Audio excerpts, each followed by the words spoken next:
Hello, welcome to He's Up, but Something Is Up with me, Just Joey T. Today, we're going to talk about skipping school and skipping work. The topic came to my mind last night because I'm currently sick right now, but like barely sick. I have a really light cold. Usually the first sign for me that I'm getting a cold or something similar is I will get a sore throat, like a not super sore, not painfully sore, but like a really dry, kind of sandpapery type of a sore throat. And most common, I will wake up with one. So, 2 days ago, when I woke up, my throat was unusually dry. So that was the first warning sign. But because it is springtime, I can't always tell if it's a cold or something similar versus is it allergies. And I just came back from Vancouver to visit family. So I don't know if pollen, dander, something was like, I don't know. But the other symptoms kicked in last night, actually. So yesterday morning, when I woke up, my throat was mostly fine. And I felt fine. And I even went to the gym and had a pretty decent gym day, actually. And they're coming back from Asia, not even for a week before I left for Vancouver. So I haven't really been at the gym. So I was like, oh, it's actually a pretty decent gym day considering I wasn't quite back on my exercise routine yet. But yesterday night, it kicked in some of the symptoms like, like stuffy nose alternating with a runny nose. And then I just had like a bit of that pressure headache I sometimes get with a cold or like a flu. So yeah, not at the gym today. And I was just thinking, last night I was thinking, if I had a 9-to-5 job, I'd had an employer, right? If I had obligations, I would need to explain to people or my boss or whoever that, I'm sick, I shouldn't be coming to work. And in America, there's very much this corporate work culture of like it's so frowned upon to take time off. Despite what HR says and what's in the employee handbook or whatever, Americans have this attitude that they don't want to take days off. Therefore, implicitly, they don't want to see the coworkers take days off either. Being in tech, in the tech industry, ever since I started working full time, it's been a little bit different. So, the Googles and Apples and Amazons of the world tend to be a little bit more lax and a little bit more supportive in terms of employees taking their allocated vacation time off, and their sick leave and medical leave is usually a little bit better than, let's say, your average company not in tech. But yeah, even then, I don't get sick very much. And as I age, I'll probably get sick more. But when I was in my like 20s, let's say, and I first started working, I had a lot of vacation time actually accrue up because in most companies, the longer you work, the more vacation time you kind of save up, then you get to spend it. Every company's policy is a little bit different.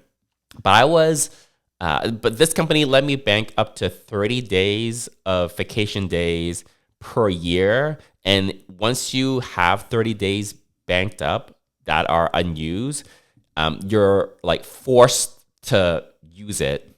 I never got quite to that level, but I was getting pretty close when I was in my like early mid-20s when I first started working full time, because back then I didn't travel. When I did visit family in Vancouver, I just went like over a weekend because I didn't feel like taking time off. There's that attitude and that, idea of like, taking time off is bad, even though it's not written anywhere that taking time off is bad. So I would just, when I visit family, I would leave Friday after work and I would come back on Sunday afternoon, and I didn't need to take any time off. And I didn't really go on vacations or trips or anything like that back then. So I just had like days just saved up and up and up. And the work wasn't so hectic and stressful or whatever, being entry level, that I felt like I needed to take time off. I felt like I was having it pretty easy, honestly. But yeah, and then when I was a people manager over the last several years, on the other side of that table now, and I was very supportive, and I always encouraged people, and I really truly meant it. I think it was hard for me to get across the point that I really meant it, because you would just expect your manager to say this kind of stuff. But I really encourage people to like take time off. We had a quote unquote unlimited PTO policy at the last 3 companies that I work for. They're all like tech startups, and unlimited PTO is very popular amongst startups because companies save money that way. So you can do it either unlimited or the traditional like way which you accrue vacation days or PTO days as the more that you work, right? When you accrue days, let's say you have 14 days that you've accrued, and then they're like banked, right? And then let's say you leave the company for whatever reason, the company has to pay you in cash money for the 14 days of vacation that you didn't use, that you've banked up. Okay, so there's a monetary incentive in a way for a company to, especially like a smaller startup type company, to say, oh, you have unlimited quote unquote PTO, because let's say you work for this company for like 2, 3, 4, 5 years, and there's no accrual of vacation days. They don't owe you any money if you leave the company for any reason, regardless of how many or little vacation you've taken, because there's no this concept of like banked up vacation days that the company will owe you money on. Yeah, and also the startup culture is very, especially in tech, is very like, oh, work, hustle. We're a small company. We're like a startup. That removes an incentive for HR to, or better put, it gives an incentive for the company leadership and for HR to do this unlimited PTO thing, because it looks good on paper in the offer package or on the careers website of the company that is unlimited, but the startup culture is such that everyone's expected to like work hard and work extra and do all that stuff. So in that sense, people are discouraged, or they feel pressure to work more. They feel discouraged to take time off. But I was a people manager at these startups that had unlimited PTO. I am always of the train of thought that people should take more time off, and people shouldn't have this like pressure to like, oh, I need to work harder at work. I need to put more hours. I was never like a fan of that. I remember when I moved from my first job where I was an IT manager, and I was a people manager. I only managed like one person, but small little startup, and I just left like a big tech company to go be an quote unquote IT manager, and I had this one person below me, super small company, and that was in the days when I went and traveled, did a lot of party trips, and there was one one-on-one with my manager where he had already tallied up like, oh, in January I took X days off, in February I took X days off. He was a very nice guy, but all he was doing was he would just bring up like the numbers. He wasn't doing it in like a bossy boss type of a way. He is actually like very chill and reasonable and all of that stuff, but he was also very data driven. So I wasn't like offended by that. And I knew I'm going to be the kind of person that take as many days off as I can to go do whatever. And I think that's why I was so encouraging, like telling people, anyone that would be under me that would need my approval for a vacation, I'd be like, yeah, go take some time off. Like the company is not going to, there's no one person, one of my sayings at my previous jobs, there's any one person that's so important to the company that they can't take a couple of days off, honestly. And if there is a person like that in a company where they're so critical, if you're like a super small startup, whereas like 30, 40, 50, like less than 100 people, yeah. When you're like that, like when you're like 1/10 of the company or like 1/20th of the whole company, yeah. That's very different. When your company is like several hundreds of people, thousands of people, that's how big your company is. Any one person going away for like 2 days, 3 days a week should not have any impact on business operations. If you work for a company that has like tens of thousands of employees, and unless you're like in the C-suite or like an SVP or something like that, and you can't take a week off because it would be so damaging to the continuity of business operations, there is something wrong with your business. There's something wrong with the way that business is structured. So I did know someone like that, or they felt like, if they were not there, things would go to hell. I didn't do his role, but he was very convinced. Yeah, there's also one person that had reported up to me where they just liked working so much that they worked extra, according to them, just because they wanted to. And I can't force, as a boss, I can't force you to take, in that position, I couldn't force anyone to like go take time off. Not much more than I can force someone to do actual work. So I was like, okay, but like just know that, like you've got, and he's got like a family and kids and stuff. I was like, I just tried my best to basically tell him it's nice that you want to do extra, but it's not gonna get you brownie points. It's not gonna be like, oh, you work the most overtime, so I'm gonna give you extra recognition, but like, because I'm telling you to not do that. I'm encouraging you not to work this unnecessary overtime because the company doesn't need you to work this overtime. Yes, we have work, but like we need to do it at like a sustainable rate. Yeah, but I did take a lot of time off whenever I could.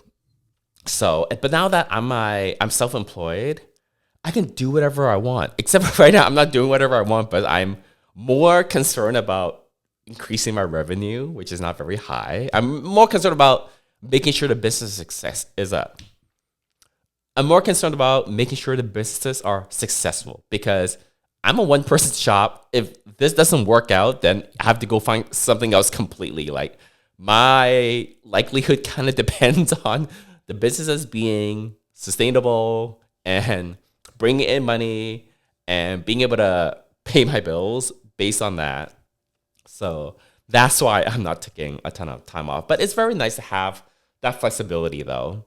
Like when you're self-employed, when you're your own boss, you can kind of go. In a way, you can go wherever, do whatever, whenever. Like this Asia trip, I just worked whenever I felt like working. I was awake. Obviously, stuff had to get done, but I didn't have like a rigid schedule. I didn't have to be on like my the time zone of like headquarters somewhere halfway around the world. I can just do my work. I know what needs to be done because I'm my own boss.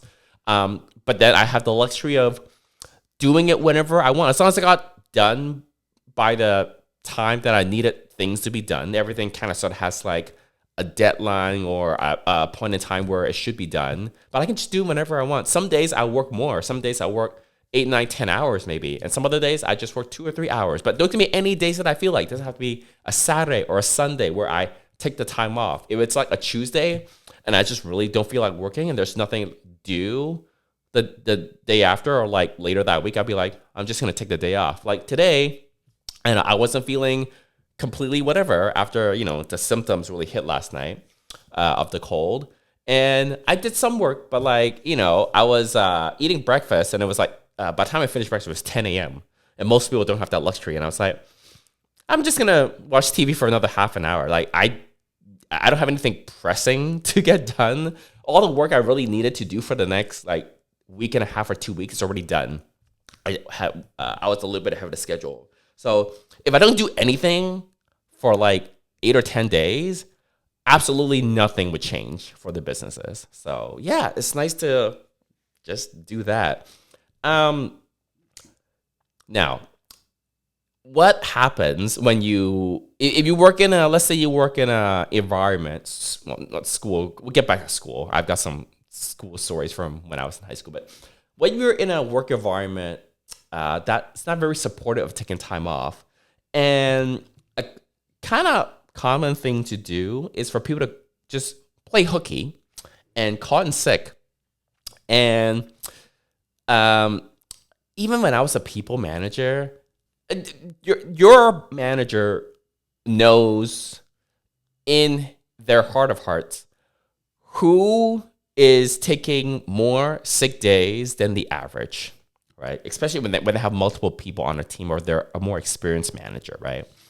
And here's the thing.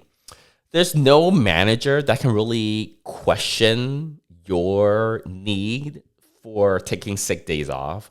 Your HR team, there might be an HR policy for how much paid sick days you have according to policy. But if you're sick, you're sick. You know, like within the limits of like if it's a regular corporate office type 9 to 5 behind a computer type job. All right.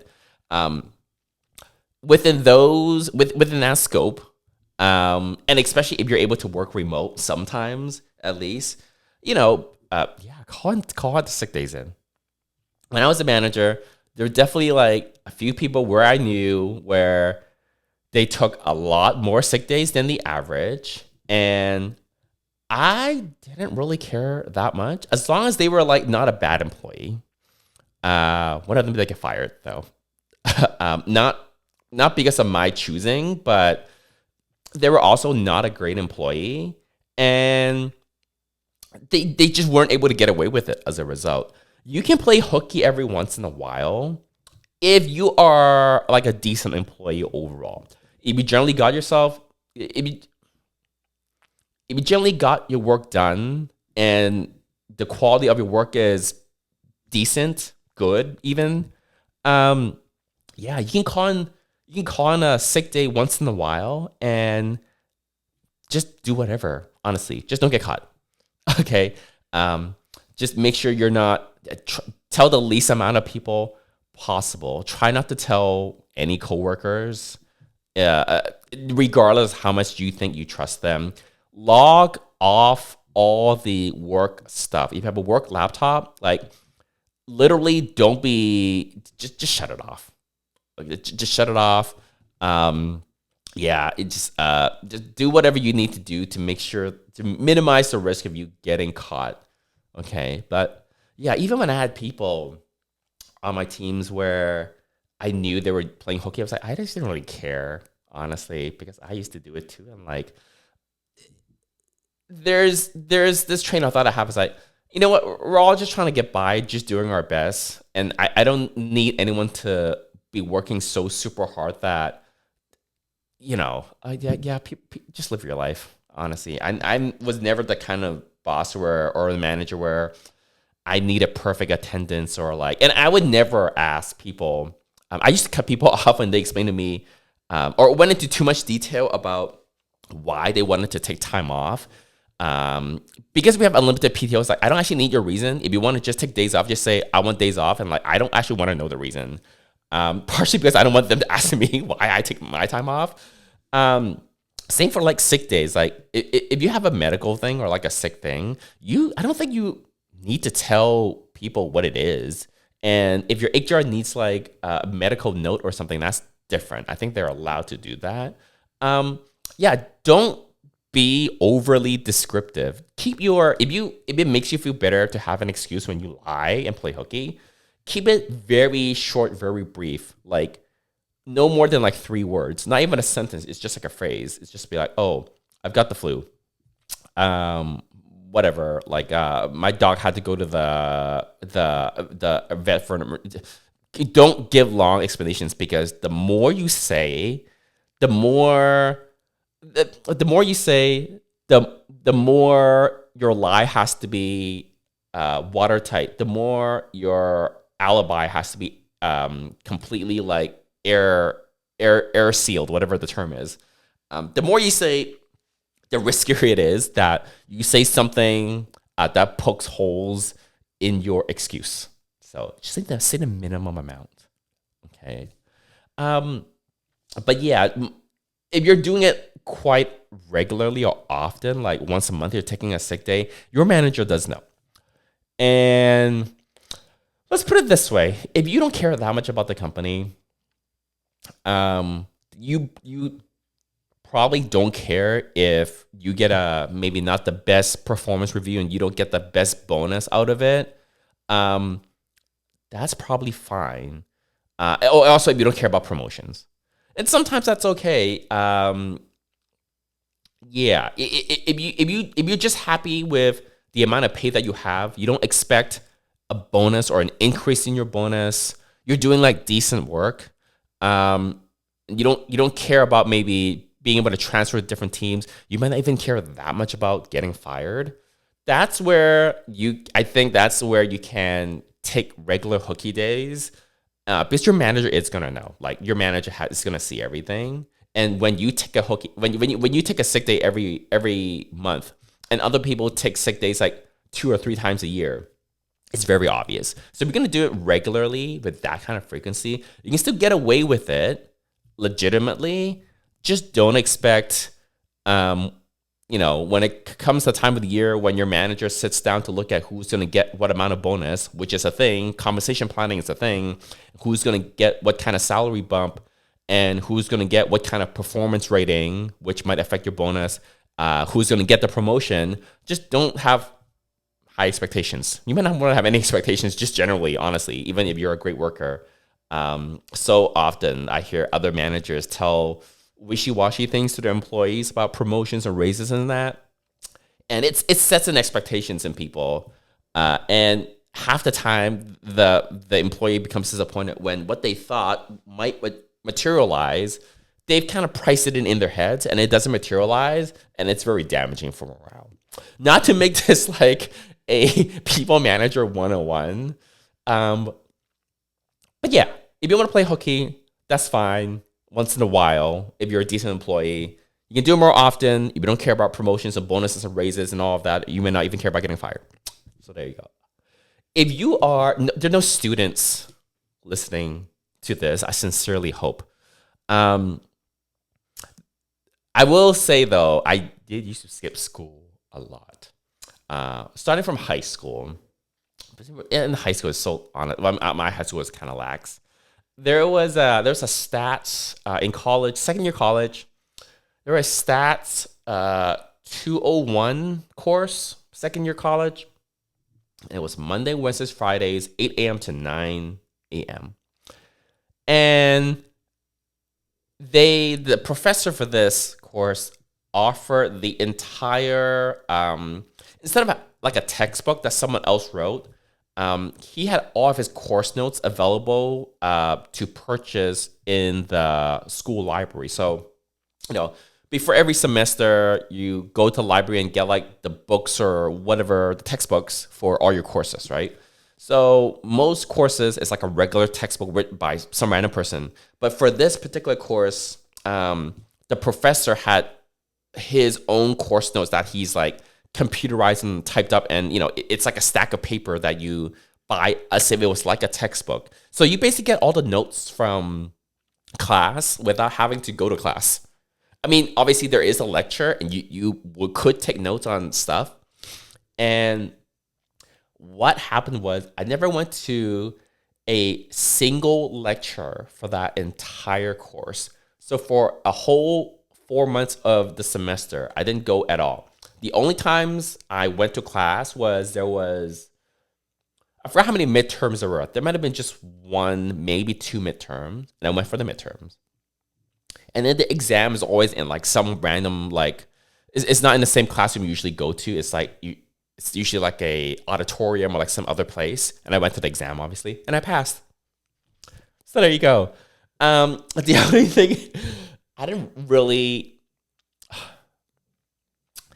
if you're like 17, if you're like 16, 17, if you're in high school and you're listening to this, first of all, don't. Second, I don't, to me, the bachelor's degree is just a piece of paper. So if I had to pay the fees that people have to pay now for tuition, like the tens of thousands of dollars per year or even per semester to go to like a college, I would not, me personally. But Yeah, I did skip a lot of. Oh, yeah, college is so great though. I mean, the experience is nice. Like I did kind of sort of like the college experience, even though I didn't really have a life during college. But the college life is kind of sort of unique. So there are aspects of it that I think, oh, it was nice that I went to college and I went to classes and did all of that. But would I pay like money to do it all over again? No, it wasn't that nice. It was just like, oh, I went to college. No one asked me about my college degree or anything like that anymore. If I didn't get a college degree, the college didn't make me any smarter. Did it improve me in any way?